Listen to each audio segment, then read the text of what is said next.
So you say that the sustainment missions are really your bread and butter?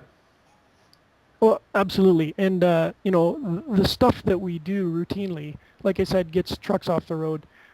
I sent you some of the statistics there, but generally speaking, we're moving just under 3,000 passengers per month. And if you were to put, 10 guys per vehicle, that's 300 trucks that we've got off the road. And of course, when trucks are moving between Kandahar and out to the forward operating bases, they don't move singly. So, every time there's a convoy, we may put 10 passengers on with 5 or 6 vehicles, and that's a lot more soldiers that are at risk of IEDs and ambushes and things like that. So generally speaking, flying the guys is much safer than putting them on the ground, even though there's still a requirement for them to drive on the ground. Yeah, no, absolutely. That sounds really interesting because I know for years the tactical helicopter was fighting to get over to Afghanistan, and I was wondering whether or not you feel whether or not you feel you've provided the value that you guys hoped you were going to. It sounds like you really feel you are. Oh, there's no doubt. And, personally, I've wanted to come over on this tour. I've had Army buddies that have been here a couple times already, and they started back in 2002. My personal feeling is we should have been there as well. Now, that was a political decision, but we eventually came around to it and realized what great value helicopters are on a battlefield like this. So getting us in there and allowing us to do what we've trained for years, it's a huge point of pride for the guys for sure. Now, there were worries about the Griffins being underpowered, about the conditions, the dust, the heat, and the altitude. How have the Griffins performed specifically over there? The Griffins are actually doing very well. Like every helicopter, they're limited by physics. Even the Chinooks, as powerful as they are, when it's 45 degrees out and they're flying in the mountains, can't carry full payload. Yep. So what we do is we adjust as required. One of the things we can do, we fly one passenger instead of two, for example, or we fly with less fuel, or we can remove a little bit of ammunition, anything to reduce the amount of weight. So as it gets hotter, we're still able to do the mission. We just maybe can't fly for quite as long. But that's generally not a problem because we have fuel available in many different forward operating locations around here. So, if it's a 20-minute flight to the next one, we can put an hour of fuel on and still be able to respond to anything that happens and still carry out the mission. So, performance-wise, any helicopter pilot would always ask for more power, more speed, more performance. But the Griffin is doing very well, and it's very suitable for, what we're doing over here. Fantastic. I think we've really found the niche with the Griffin, with the weapons that we have to be able to protect the Chinooks and the MX-15 sensor now. I really do feel like we found the niche for it.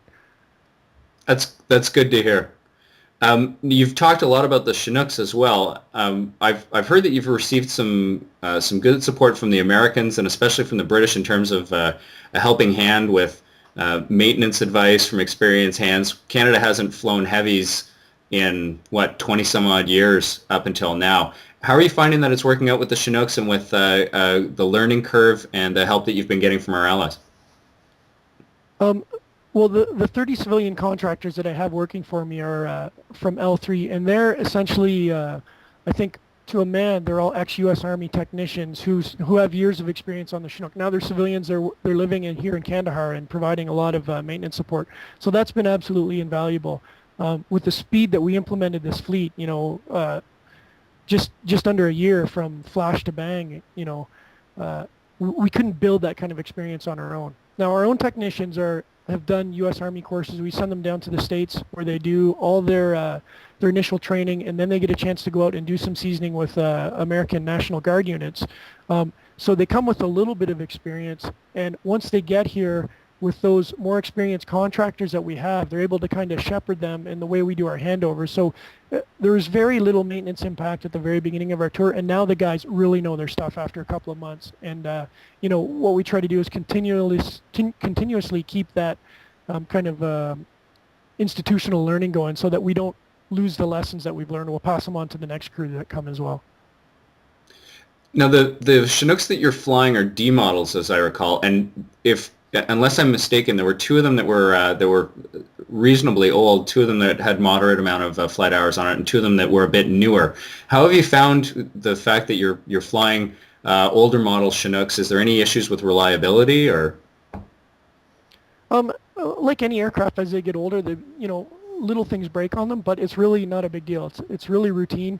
In fact, my guys have been doing some digging, and it looks like, I haven't been able to confirm, but 2 of the aircraft that we have actually flew in Vietnam as A models or B models and were rebuilt by the U.S. Army back in the 90s into D models.